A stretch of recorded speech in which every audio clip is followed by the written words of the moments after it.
లేకపోతే కడుపు మాడి చేస్తారో కుళ్ళి చేస్తారో చావమాను.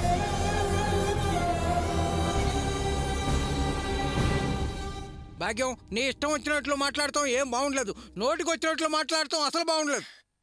ఇంతకాలం వాడి దయా దాక్షిణ్యాల మీద బతికం, అది గుర్తుపెట్టుకో. ఇక మీదట ఎవరు దయా దాక్షిణ్యాలు మనకు అవసరం లేదు. కిరాణా షాపు వాడు కట్టిన సరుకులు తిరిగి వాడు లోపల పెట్టుకుంటుంటే చూసి మనసులో తెగ ఆనందపడ్డ మనుషులేగా.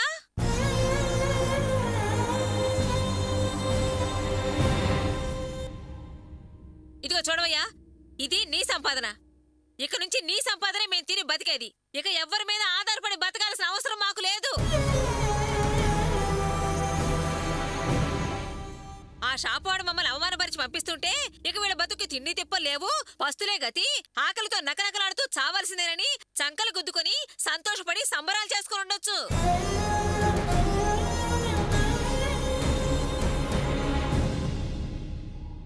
కానీ దేవుడున్నాడని నిరూపించాడు.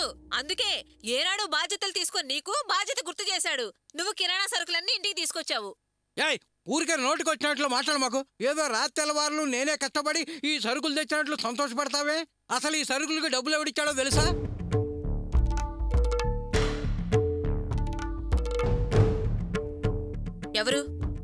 ఎవరయ్యా ఇచ్చింది?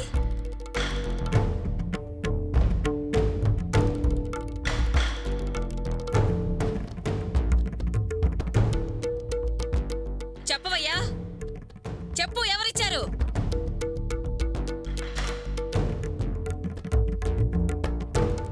ఎవరిచ్చారో చెప్పు. అది అది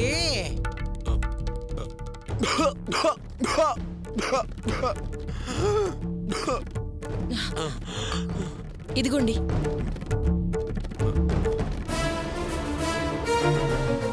నిన్నే అడిగేది, డబ్బులు ఎవరిచ్చారో చెప్పు.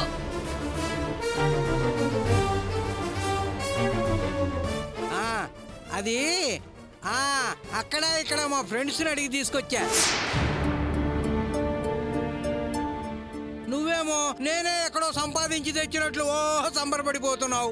నిజంగా నీ స్నేహితుల దగ్గరే కదా డబ్బులు తీసుకొచ్చింది? తేడాలేవి లేవుగా? అయ్యో నిజంగానే. ఒకటి దగ్గర 500, ఒకటి దగ్గర 300 బిచ్చమెత్తి అడుక్కొచ్చినట్టు అడిగి తీసుకొచ్చా. ఎలా అడిగి తీసుకొచ్చినా చేబోదులే కదా. ఏంటమ్మా ఎప్పుడు గొడవలేనా? ఏం లేదురా, వాళ్ళకు కూడా 4 వాళ్ళేవే అని చెబుతున్నా. అది జరిగే పని కాదులే. ఏంట్రా వాసు, నువ్వు కూడా అలా మాట్లాడతావేంటి? ఏదో కిరాణా సరుకులు తెచ్చావు కదా అని పిలిచి 4 గొడవలు పెడుతుంటే న్యాయం ధర్మం అంటూ మా అమ్మకి ఇవ్వాలి, మా అయ్యకి ఇవ్వాలి అంటావేంటి? నాన్న అన్నట్టు వళ్ళిచ్చేయమ్మా. ఏంట్రా ఇచ్చేది నువ్వు కూడాను? ఎప్పుడో తెలుసా, వాళ్ళు ప్లేట్లు పట్టుకొని వచ్చి అమ్మా ధర్మం అయ్యా ధర్మం అని మన ఇంటి ముందుకు వచ్చి బిచ్చం అడిగినప్పుడు.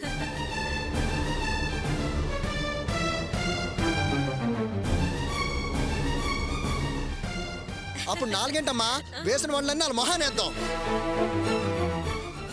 అర్చన, అది కాదు అర్చన, నా మాట విను అర్చన, నేను చెప్పే. చాలే ఆపండి. ఎవరి దగ్గర భిక్ష అడగాలి? అలా భిక్ష అడగాల్సిన పరిస్థితి మాకు రాలేదు. అలా వస్తే మేం పస్తులతో చస్తాం కానీ మీ దాకా రావు. ఓహో, రోషం పొడుచుకొస్తుందే. మీ రోషాలు పౌరుషాలు మా దగ్గర చూపించుకో. మీకు సపోర్ట్ చేసే మీ మామగారి దగ్గర చూపించుకో. మావయ్య, ఏంటిదంతా? మేం మిమ్మల్ని ఏమన్నా అడిగామా? ఎందుకు మమ్మల్ని అందరి ముందు అవమానపరుస్తున్నారు? అయ్యో అలాంటిదేమీ లేదమ్మా.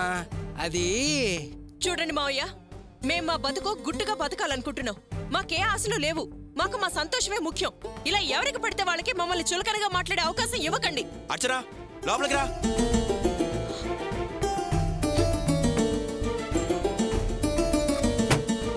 అమ్మా, మనం వెళ్ళి వడలు తిందాం, పదవే. రారా.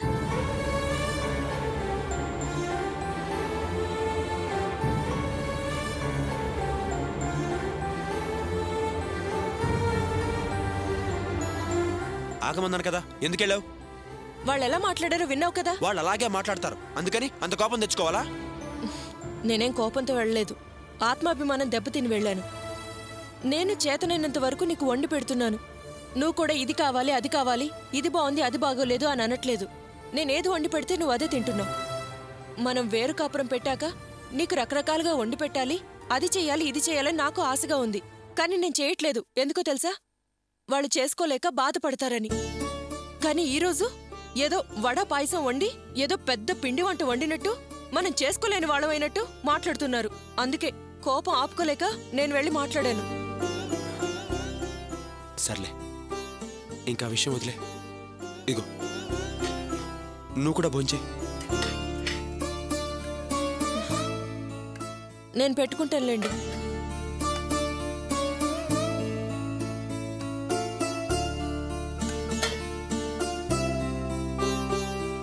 తినండి.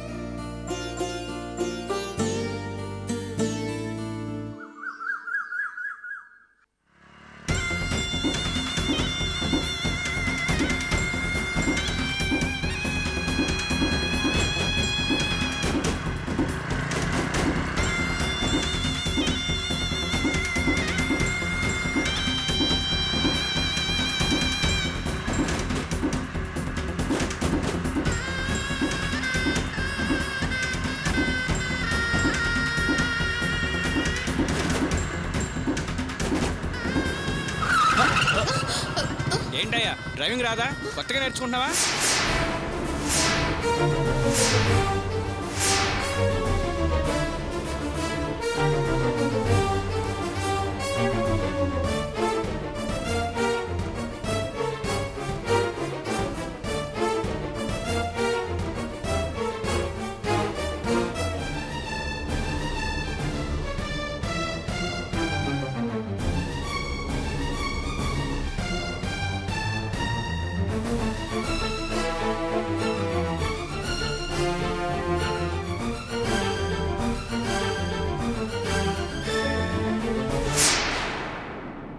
హలో, అక్కడేం చూస్తున్నావు? నాతో మాట్లాడు. ఆయన మా అన్నయ్య. మీ అన్నయ్య? అవును.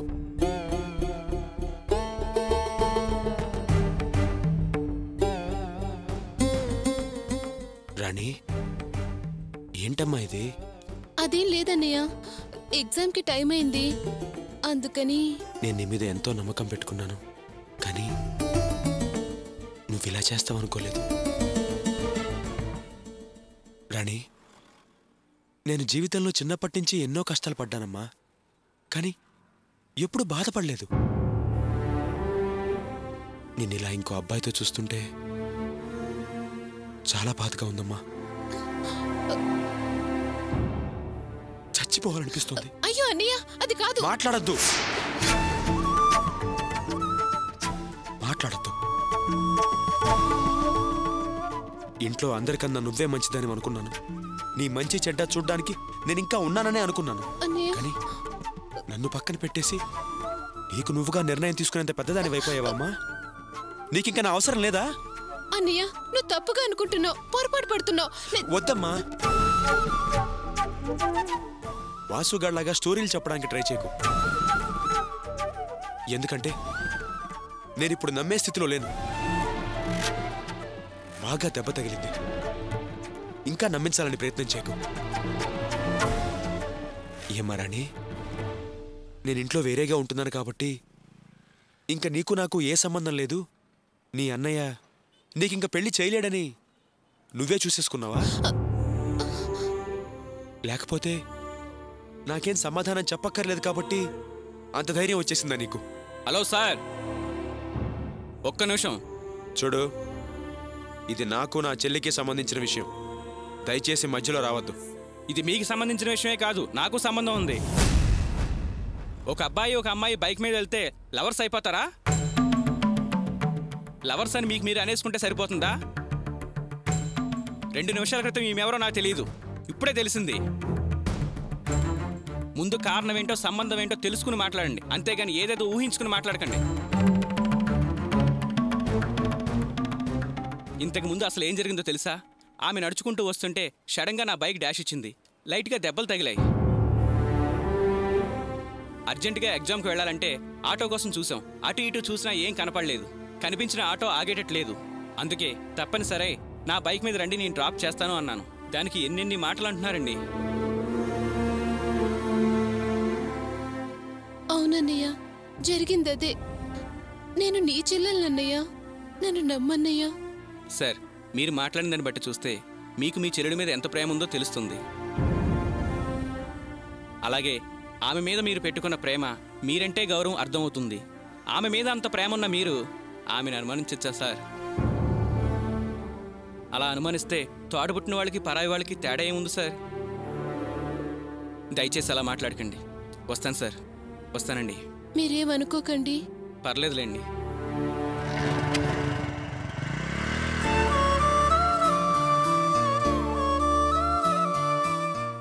సారీ నాన్న, తొందరపడి అనవసరంగా మాట్లాడాను. అయ్యో, నువ్వు నాకు సారీ చెప్పడం ఏంటన్నయ్యా? నువ్వు నన్ను అనగలిగే అర్హత ఉన్నవాడివి, నా మంచి చెడ్డలు విచారించే అధికారం ఉన్న అన్నయ్యవి. అయినా నువ్వేం తప్పుగా అనలేదు కదా. నా మీద ప్రేమతో అలా అన్నావు. అమ్మా రాణి, హాయిగా బస్సులో వెళ్ళిపోవచ్చు కదమ్మా. నడిచెళ్ళి ఈ ప్రాబ్లమ్స్ అన్ని ఎందుకు చెప్పు? అది అది అది అది అంటున్నావు? Bus pass పోగొట్టుకున్నావా? లేదన్నయ్యా, అసలు బస్ పాస్కి డబ్బులే కట్టలేదు. అమ్మని వాసుని అడిగాను, డబ్బులు లేవు, వెళ్తే నడిచెళ్ళు, లేకపోతే కాలేజ్ మానే అన్నారు. వాళ్ళలా అంటే నన్ను అడగచ్చు కదమ్మా, నేనిచ్చేవాణ్ణి. లేదన్నయ్యా, అది అర్థమైందమ్మా. నన్ను వాళ్ళు పరాయి వాళ్ళ చూస్తున్నారు, నువ్వు కూడా నన్ను పరాయి వాళ్ళ చూస్తున్నావు కదా. కనీసం నువ్వైనా నాతో ప్రేమగా ముందులాగా ఉంటావు అనుకున్నాను. అయ్యో, అదేం లేదన్నయ్యా, నేనసలు అలా అనుకునేదాన్నేనా? అలాంటప్పుడు నన్నెందుకు అడగలేదు? అది కాదన్నయ్యా, ఇప్పటిదాకా ఈ కుటుంబం కోసం కష్టపడ్డావు, పోషించావు, ఎన్నో చేశావు. బాధ్యతలన్నీ నువ్వే భుజాన వేసుకున్నావు.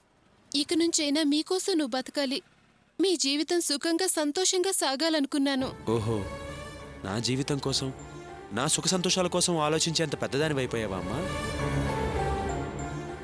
చూడమ్మా, మన ఇంట్లో ఎన్ని గొడవలు జరిగినా, ఎన్ని సమస్యలు వచ్చినా నేనింకా ఆ ఇంట్లోనే ఎందుకున్నానో తెలుసా? కేవలం నీకోసం. అవునమ్మా, నీకో మంచి భవిష్యత్తును ఏర్పరిచే వరకు నేను ఆ ఇంట్లోనే ఉంటాను. ఆ విషయం పెద్దనాన్న కూడా చెప్పాను. అందుకే నువ్వు నా మాట విను. నీకే ప్రాబ్లం వచ్చినా అన్నయ్య నేనున్నానమ్మా, నన్ను అడగమ్మా. అర్థమైందా?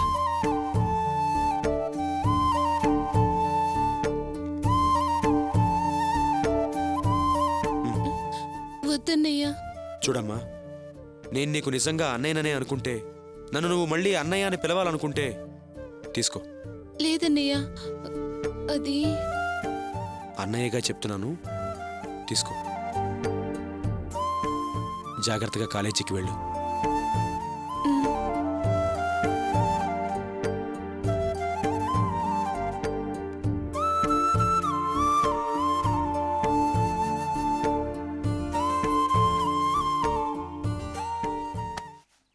అత్తయ్య, మీరు లేవండి, నేను ఉతుకుతాను, లేవండి. వద్దులేమ్మా, నువ్వేం ఉతకొద్దులే గాని వెళ్ళి విశ్రాంతి తీసుకోపో. అదేంటి అత్తయ్య, కోడల్ని చిన్నదాన్ని, నేను డ్రెస్ తీసుకోవడం ఏంటి? పెద్దవారు అత్తగారు, మీరు బట్టలు ఉతకడం ఏంటి? అది కాదమ్మా, నువ్వు సుకుమారంగా పెరిగిందానివి, ఇలాంటి పనులు నీకు అలవాటుండవు కదా. నువ్వెళ్ళమ్మా. లేదత్తయ్య, నేను అలవాటు చేసుకుంటాను, ఇలా ఇవ్వండి. అయ్యో, చెబితే విన్ రేవతి, నువ్వెళ్ళమ్మా. సరే అయితే, మీరు ఉతుకుతూ ఉండండి, నేను జాడిస్తాను. చెబితే వినవు కదా, సర్లే కాని.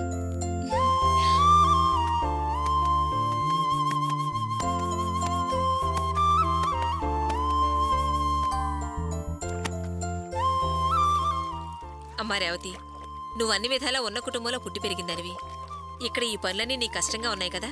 అదేం లేదత్తయ్య, అయినా అత్తగారింట్లో కోడలు పనిచేస్తే కష్టం అనుకుంటే ఎలా? అత్తగారింట్లో భర్తతో సంతోషంగా ఉండడమే ముఖ్యం.